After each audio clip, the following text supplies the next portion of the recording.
يا جماله ويا حلاوته على أحلى صينية سردين ممكن تعمليها في الصينية وتطلع بالجمال والحلاوة دي كلها، ده وكفاية طعمها ولا ريحتها اللي تجنن دي، جايبة لآخر الشارع ما شاء الله عليها، مكونات بسيطة جدا هتخلي معاكي السردين في حتة تانية خالص، هتاكلي كده لما تدوقي دوق.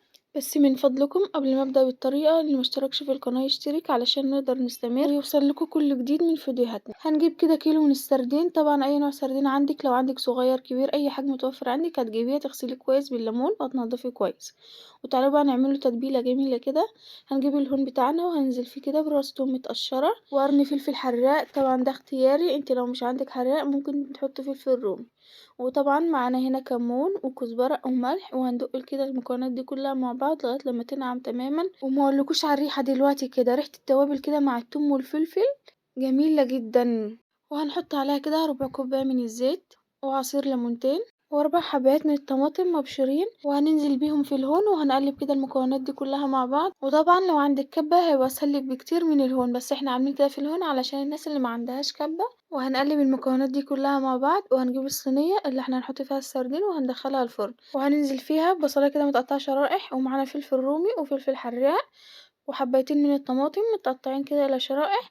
وهننزل كده بربع التتبيله اللي احنا عملناها وشويه من الزيت، وهنقلب كده المكونات دي كلها مع بعض، بس اهم حاجه نفركها كده كويس علشان كده نتبل الطماطم مع البصل مع الفلفل كده التتبيله كده تتغلغل جواهم. ويا جماله ويا حلاوته لو حطيت كزبره خضراء هيفرق جدا في الطعم. طبعا انا كان عندي بس نسيت، انا كل مره بحط الكزبره الخضراء بتخلي طعم السردين بتاعي جنان بجد. وبعد بقى ما وزعنا كده الخضار في الصينية هننزل بالسردين وهنرصه كده واحدة واحدة جنب بعضه، كل واحدة عكس التانية بالشكل ده كده.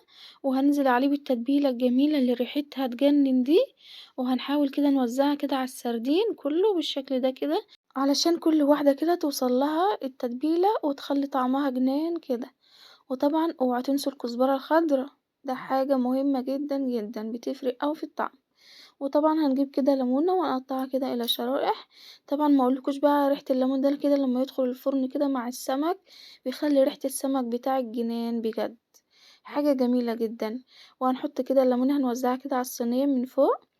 وبعد كده طبعا هناخد الصينية وهنحطها كده على الرف الوسطاني في الفرن وهنشغل الفرن من فوق ومن تحت. وطبعا احنا ما حطيناش ميه خالص، السردين اصلا وهو في الفرن بينزل الميه بتاعته وبيستوي كده منه لوحده. وده بقى شكل السردين بعد ما طلع، ما اقولكوش على الريحه ولا على الطعم، حاجه تجنن بجد. وطبعا انا بحب كده اشيل الليمون كده اول ما يطلع من الفرن من على وش السردين، طبعا علشان لو السردين هيقعد شويه ما يمررش معايا، طبعا الليمون ممكن يخليه يمرر.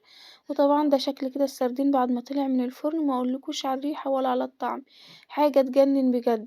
جربوه بنفس الطريقة دي وان شاء الله هتعجبكم وهتنبهروا بيها من كتر ما هي حلوة وجميلة بجد. وطبعا كده خلصنا الطريقة معاكم، لو عجبتكم الطريقة ما تنسوش تشتركوا في القناة، ولو حابين نجرب اي وصفة مع بعض اكتبولي في التعليقات وان شاء الله هنجربها. واشوفكم في فيديو جديد ان شاء الله، والسلام عليكم ورحمة الله وبركاته، يا رب يملى بيتنا كلها خير.